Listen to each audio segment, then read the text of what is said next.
All right, welcome everyone. Welcome to the Hurley Investments Market View commentary for Tuesday the 21st, because we had Martin Luther King Day yesterday of 2025. First thing for you, please head to the handouts. I have replaced and updated the 2025 stock valuation projections from the one you had a week or 2 weeks ago. So please go to the handouts and go ahead and download the 2025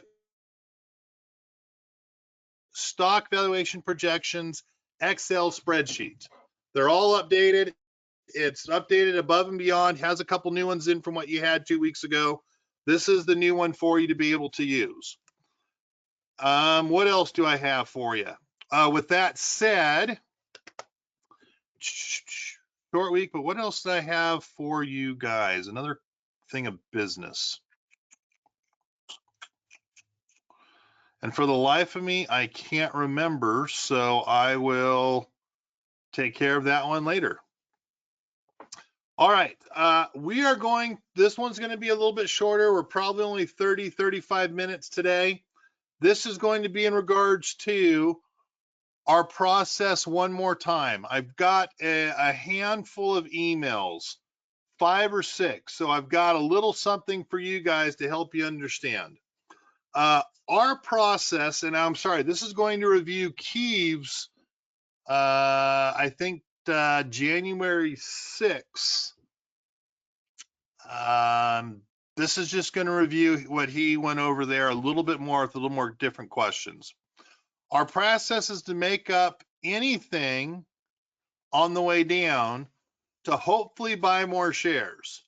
And I made a comment in regards to that basically said the process has no time frame. And will someone tell me, why would I tell you the process has no time frame? This really bothered one of you that's here today. I won't name a name, David.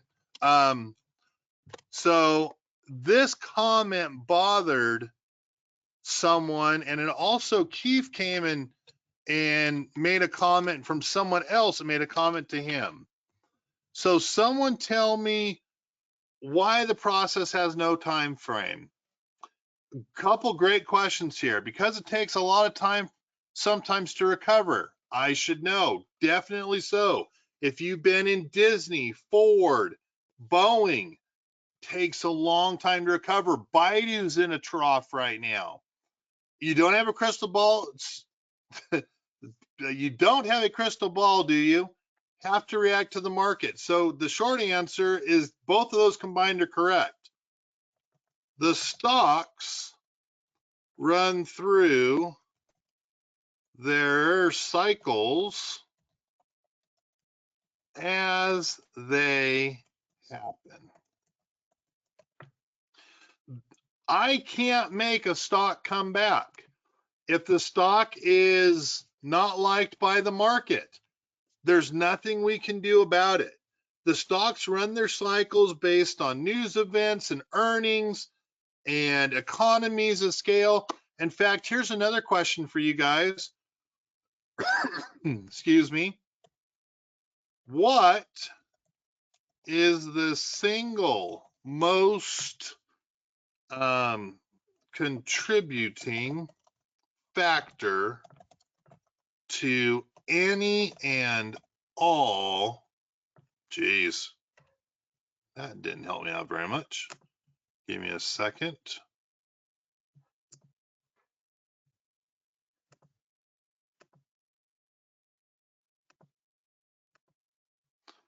Any and all stock market movements.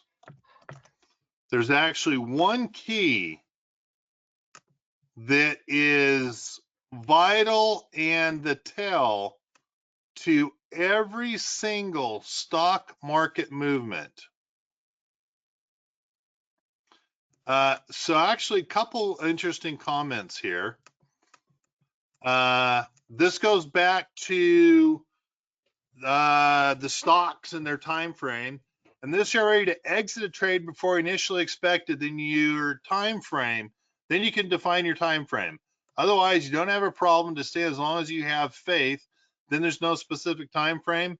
Yes, you obviously want your company to come back and stay alive, so to speak. Interesting comments here. What's the single most contributing factor to any or all stock market movements? Breaking news, the weather, bellwether stocks, the indexes, earnings, profits. Boy, there are 6 of them that are in there. A second earnings came in. Presidents, wars. There's 2 more. No, the single most contributing factor to any and all stock market movements, it's currency. The currency fluctuations and the value of countries' currencies. I can track all crashes and all booms. They all run through the currency and how they interact with other markets. So, one other question came into effect here. Kevin, when do you decide to take profits? And I should do a better job of explaining that one. From the puts. So, quick, so actually we're going to have a quick 2 questions came in. So explain, if the dollar is strong, market's up and vice versa? Not necessarily. If the dollar is strong against other competing markets, our markets will usually go higher. With that said, if the Japanese dollar is weaker against the US dollar, the pound, the euro, their markets will usually go higher because those are where those products for those companies are primarily sold to. So it's more than just a strong dollar. It's the currency fluctuations on, 1 US dollar is worth 0.6 euros. 1 US dollar was worth, for a while when it came to oil, the Mexican dollar and the South American, it's not Colombia. For the life of me, I can't remember. But it's how your currency reacts to other currencies for the buying and selling of goods. But it's all currency related. Remember, the US dollar went into a bit of a drop in the Biden administration, and boy, that was just pre-inflation, and boom, everything became more expensive. It's all currency. I'll have that explanation with both of you a little bit later if that's okay. Okay, back to the next question. When do you decide to take profits from the puts? There are 3 things that usually come up on when we take those profits for those puts. This is a teaching opportunity for you guys just to make sure we're all on the same page, because I've got a picture of some nice profits for puts down below there. But when do we decide to take profits from those puts? When do you guys think we pull that trigger? There are 27 of you here tonight, so let's get some answers. When you're profitable. That is not the correct answer, David. We do not do it just when we're profitable. Technical indicator support and resistance. So yes, I would normally put number 1 if we reach a level of support and see I'm going to call it a bottoming, see where it builds a base. I'll use that as a term as well. Builds a base. We take profits. Very easy to to make a decision, which means, are we always right? No, there's sometimes it goes for 2 weeks and then it drops more. Boom, we got to add more protection on. But yes, when we're looking at a technical bottom, that is definitely one of the times that we say, hey, time to take those profits. Interesting, because I didn't think of this one. Someone just said, if it's about to expire. That is true, but more often than not, we still want a lot of that time value unless we are deep in the money. So that is technically true. If it's about to expire, we will definitely take profits from puts, but I'm going to put that as number 4 because that is not one of the ones that I'm at, and we typically don't want it to be at that expiration time. We still want some time value to get that back. We typically don't want to let it just go, even though we have in the past. Yes, if it's going to expire. That is true. That's not what I was thinking, though. All right, number 3. I really like that one, but let me put that one as number 2. If we are extremely profitable and earnings is in a couple of days.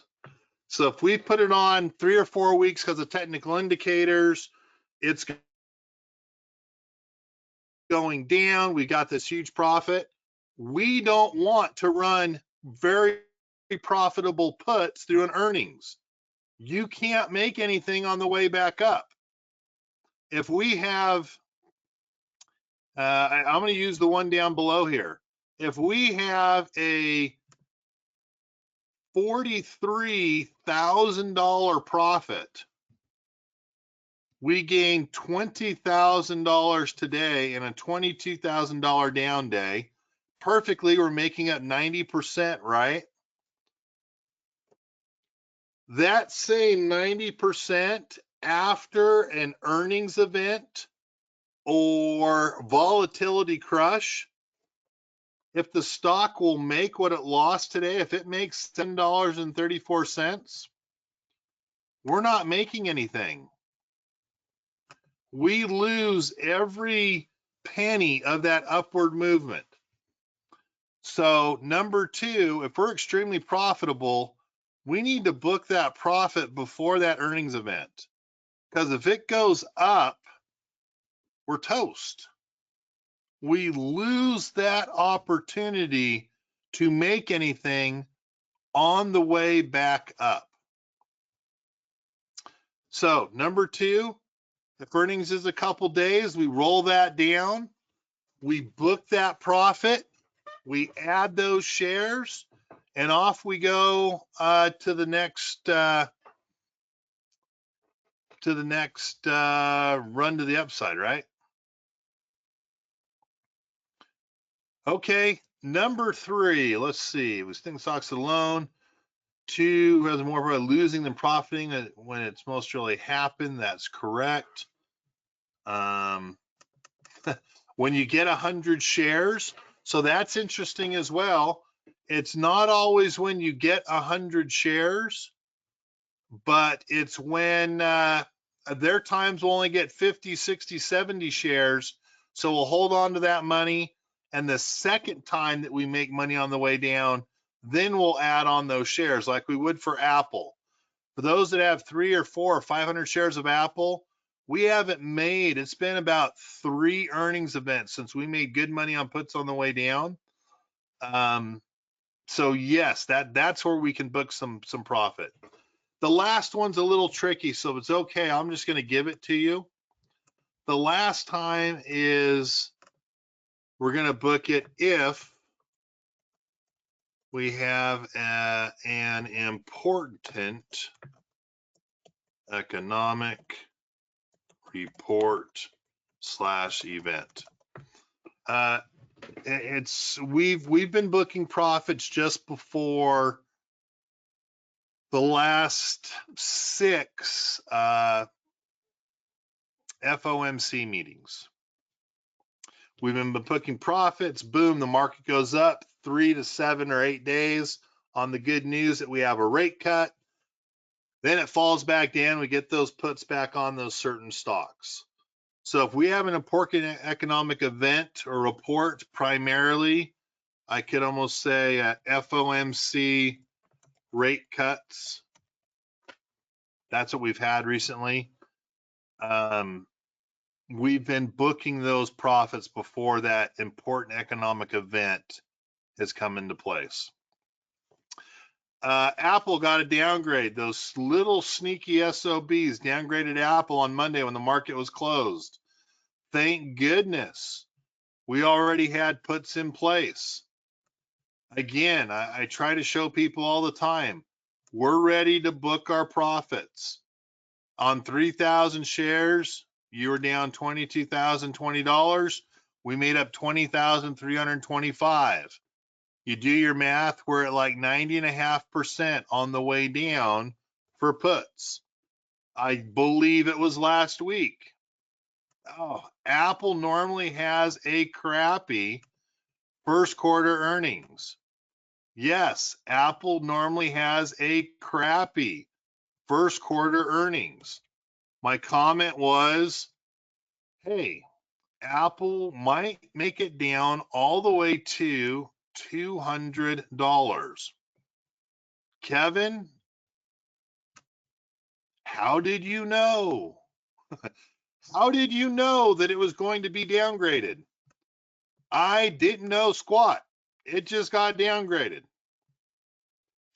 But my expectation, when it breaks through the 50, it normally heads down to the 200-day. If it was any other earnings other than the first quarter, I would have told you last week somewhere at that 215, 218 range. But I was going back to the lows. 195, 200's a round number. It would not surprise me to see Apple after this earnings go back down to 200. Well, Kevin, you should keep these in the money puts in place because you said it's going to go down. Yes, I did, but that doesn't mean I'm going to be right. Looking at this particular position, if it was my account, and no, this is not my account. No, I do not own 3,000 shares of Apple. I'm about a third of that. A little bit less. I'm a little bit less than a third of that, personally. So, no, I do not have $43,000, but I've got, 12 sitting there, 11 sitting there, 12, 13 something. It's important to me.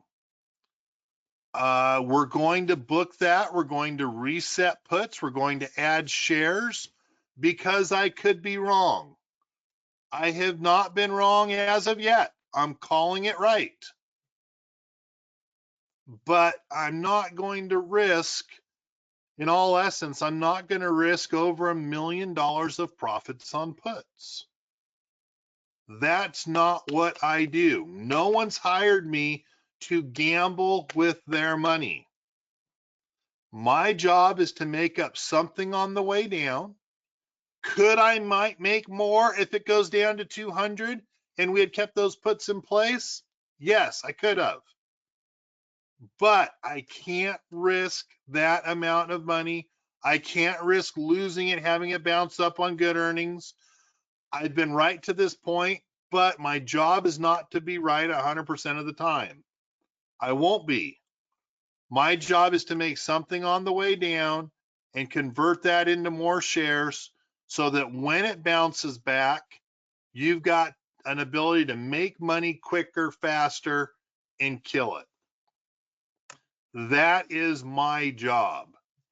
So, might some of you tell me here in a couple a couple weeks. You should have kept those deep in the money puts in place. My answer is yes, I should have. Am I going to? Hell no.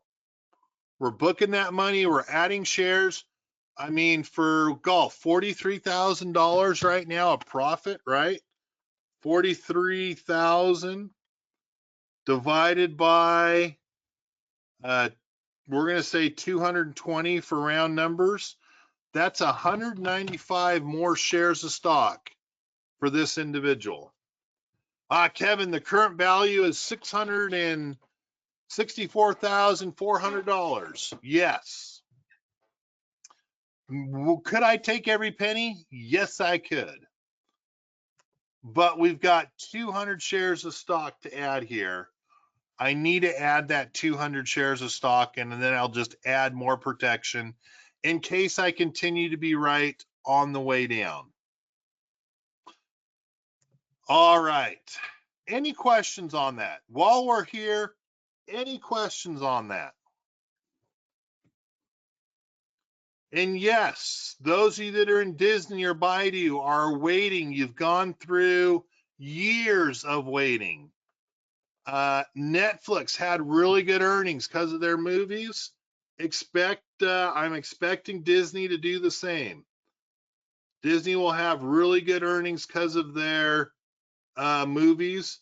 Another $1 billion, it's like Disney's figured it out again. I would expect you'd see a pop in Disney tomorrow because of the pop in Netflix on their earnings they had today, which was phenomenal. Which means, one more time, Mag 7 stocks are on the move. Okay, no questions about our process. One more time. Earnings dates are here. I really didn't make any changes per se. I do know Google's is now after the market closes on the 4th. And that's the only one that I noticed. Abraham, good question. So Abraham just asked a question. By the way, when will Disney and Netflix stop being woke? Just to let you know, Disney has cleaned house. They've let go of 4 of their senior VPs, and they have let go of their DEI committee. This will get me in trouble for saying it, but I think you should hire people not because of the color of their skin. I think you should hire people from their experience and the work that they can do. It scares me that Boeing and some engineering firms have hired maybe unqualified people for diversity. I think you can find that diversity through hiring the people that are best for the job. But we don't know. All right. Big picture. Very interesting on the big picture. And the short answer, it's all about the CPI report and how it looks like we're going to continue to get rate cuts. Will it happen in January? Nobody knows. But it would not surprise me if we get one more rate cut in January. And then they say they're going to hold off a little bit to see what the new administration brings. Trump rescinded a lot of stuff yesterday. It was a show. It was not what an administration should do. So I am expecting some backlash, and I'm expecting some of what he rescinded is going to affect markets and sectors and areas that we don't know just yet. He should not have rescinded all of these. He just should not have rescinded all of these executive orders in a batch. You should look at it, you should research it, and you should do it in a way that that shows some thought processes. Again, he screwed up. Trump screwed up and made a show out of it and a mockery out of it instead of you showing some calculated risk that I have enjoyed from him in the past. Major screw up. Where are higher is going to end? I'm going to say higher. I'm saying higher because of earnings.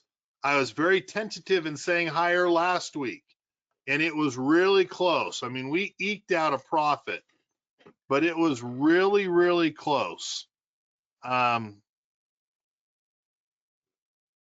So not a big deal. I will get back to that one shortly. Dow Jones in 1 week. We went from bearish for 4 weeks to bullish. We have our crossovers. We just today bounced above the 50-day. Crossover. Earnings should move us higher. It'll be really interesting to see how far we get going on the Dow. S&P, 4 weeks, we did bounce higher just a little bit, but we are bullish. Call this the Trump wave, probably running through earnings and into the end of February as people start to take profits for paying taxes. But little scary. We would have taken a little more off on Friday, but we ended up getting a doji, which usually means we have a reversal. Anytime you see that cross or where the market opens, moves throughout day and closes on that same point, it's a doji. That scared us. Even though we had our crossovers, we were looking for a reversal because of that stupid little cross right there. So we took some more things off today, but we didn't take everything off on Friday because we wanted some proof. And the NASDAQ, boom, it's bullish as well. Welcome to Trump 201. No one knows what's going on, but it's got to be bullish somehow. Very interesting, very not smart in trading. So with that said, I'm going back to my 2% increase for January. Earnings this week, Netflix and Zion today, Halliburton tomorrow with Abbott, Johnson & Johnson, Procter & Gamble, Alcoa. So technically on Wednesday, the traditional earnings season starts. Kinder Morgan, Discover Financial Services Thursday, Alaska Airlines, American Airlines, FCX is Freeport McMoran, Intuitive Surgical, UNP, Verizon on Friday. A very quiet week for economic reports. Nothing in economic reports really moving us this week. We have a very busy week next week for economic reports. We're preparing for protecting for earnings for 2000 for it's really Q4. So it's Q4 earnings because it gigs back to the last year, but it's for the first quarter of this year. All right, some interesting articles here for you guys to read. Waller sees potential for multiple interest rate cuts in 2025. All of a sudden, when you read through this, the risk off is back on. We're risk off. Go, go, go, go, go. Major winter storm. A couple inches of snow out in Houston, Texas. Have family out there. So much for global warming. I can't wait till we do this year, and it's an El Nino year, and we go back to where it's like less than 1% for global warming. That'll be very interesting to see. Tax cuts. Scary for me because I want those tax cuts. I find it kind of hilarious that everyone wants the tax cuts, but in New York, in California, in New Jersey, they have such high state taxes that they want those state taxes to be tax deductions on the federal level as well. The Trump already said he'll double it from 10,000 to 20,000. New York, Nick Lota said, hey, doesn't work. Too low. He needs to go higher. Not going to happen. So we're probably going for higher taxes going into next year. Shocking. TikTok restored U.S. service after Trump provided assurance. We should probably have TikTok banned. It's a little scary, but I don't know. I don't understand why I did that. And then I just have some markets ready for Trump 2.0, some interesting articles on where the market was moving because Trump got into office. With that said, a little bit of a quicker one tonight. Any questions you guys have that I can get taken care of for you tonight? Any questions or comments you might like me to respond on?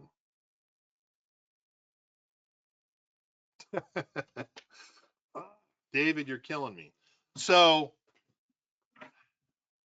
David just asked, his question was, I thought you were a Republican. And here's what I'm going to say. I don't care what anyone is politically speaking. I don't care. You can be Democrat, Republican. I'm going to look at you as a person. In general, I think you can find on both sides some beliefs Democrat that you think, my hell, these people are the dumbest people on God's green earth. But to think you can't find that on the Republican side too, where you can't say, my God, these guys are the dumbest people on God's freaking green earth, you're fooling yourself. So I don't care what anyone is politically speaking. All I care about is how political parties affect the stock market and myself/family. That's what I care in, David. So yes, I register Republican. I usually vote Republican. To think that we haven't had slime balls on both sides of the party, yes. Am I a Trump supporter?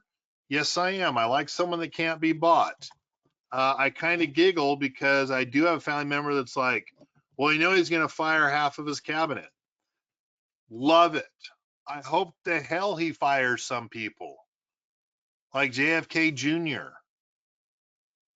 If they can't cut it and aren't doing the job they're supposed to do, let them be fired. I like someone that holds people accountable. I like someone that can't be bought. I don't think he's crazy, but I got to tell you, he's one of the most arrogant, rude SOBs in the world. And he really needs to learn to shut his mouth. If he doesn't learn that, yes, I think we're not in for any great change in the next 4 years. And until he learns to play with both sides, yeah, it's going to be what it's going to be.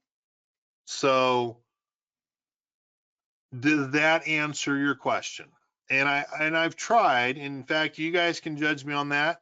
I've tried to show both sides of the fence. I've tried to show, if I'm making a comment politically, I've tried just to show you guys both sides. I tried to be the news, show you guys both sides, and I'm letting you guys make your own decision. You should notice in past webinars, if I find two articles on the same thing, one's Democratic leaning, one's Republican leaning, I give them both to you to make your own decisions, to research it and find if the numbers are real or not. I'm not trying to force anyone in these webinars to lean one way or the other. I'm telling you my beliefs. I'm telling you how it affects the political decisions are going to affect our stock market and how it affects myself and my family. All right. Any other questions besides that one? I think you should probably follow the market bullish. I think we're going to run that way probably till middle to end of February, when we got to start taking some profits for S corp taxes and for personal taxes in the middle of April. February is historically one of those, like, it's the third worst down month. I'm pretty sure it's September, October, December, and then February. All right, don't see other things coming in, guys. Have a wonderful evening. Yes, you can.